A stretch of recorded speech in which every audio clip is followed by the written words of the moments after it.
Hi guys, we're back working on the Superhawk 996. What I'm going to do today is brakes. You can see these front brakes. The rotors don't feel terrible, but we're going to replace the brake pads. I did the fork seals the other day, and you can see the brake pads were just completely worn out.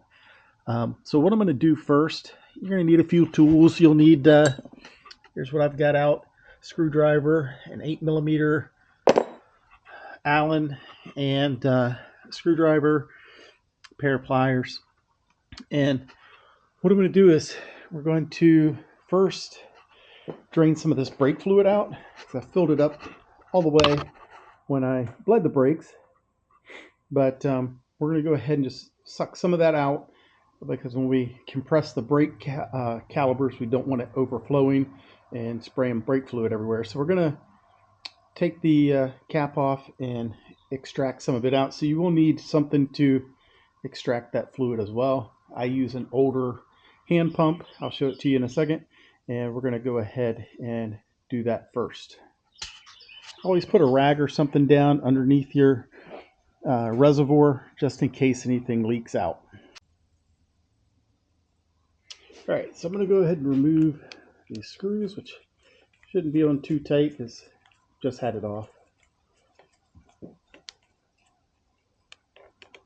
Remove these two. Some pretty long Phillips screws that they have in here.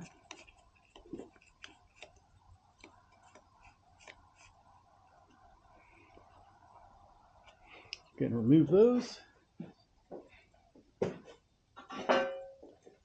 I'll just put them in my little parts tray.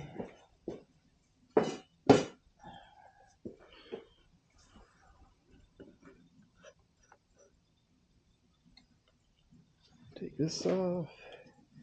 We need to pull the plastic and rubber seal off that's under here.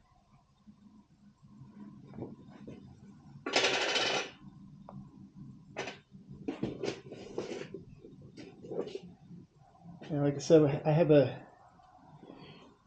little cheap Harbor Freight pump that I use this primarily just on brake fluid. So we're going to suck out a little more than half of that. And get that out of the way.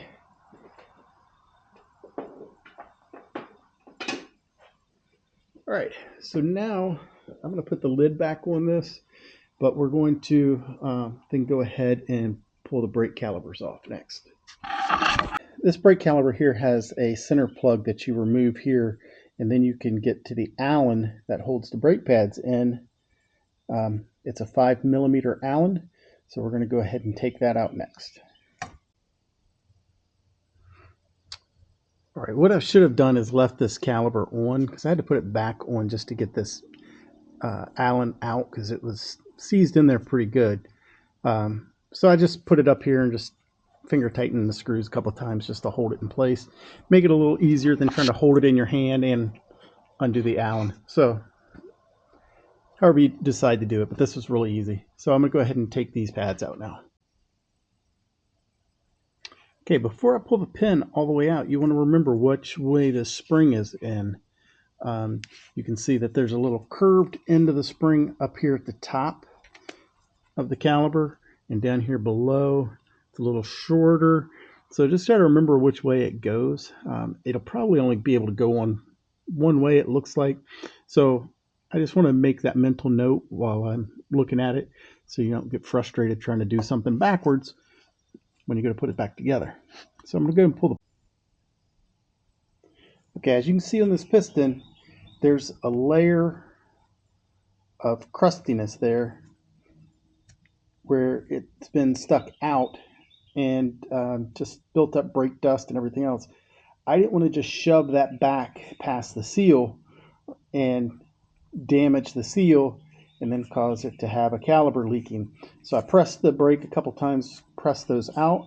These other ones should be coming out too, but there was no resistance on this. And so what I'm going to do is spray this down with some brake fluid. Some brake clean, and use the little Scotch-Brite there to clean up these pistons before I compress them in to be able to get the new pads in, because the new pads are quite a bit thicker, and that way clean those up. And then I'm going to try to hold these two in and press the brakes again and see if I can get these other pistons to come out and clean those as well. The two outer pistons, and I forgot to take a picture of them. Actually, I guess it's the inner pistons. I got the caliper turned around the other way, but what I did was I just put this clamp on here and then pressed the handle again, and it pushed the other piston down. And so I'm just going to clean it too, and then try to see if I can get that other piston over here. I don't know if you can see it, to drop down a little bit more so I can clean it really good. And then we'll compress these and clean up this caliper a little bit, get all the shock oil that was leaking down on this brake caliper. All right, guys, I got the new brake pads that aren't saturated. I've got the caliper all cleaned up as best I could get it right here on the bike. I'm going to wash it really good, but I'm going to clean up this little spring cover, but that goes on the back here like an anti-squealer, or to help the brakes not squeal. So I'm going to clean that up, put that on, and get ready to put these brakes back together.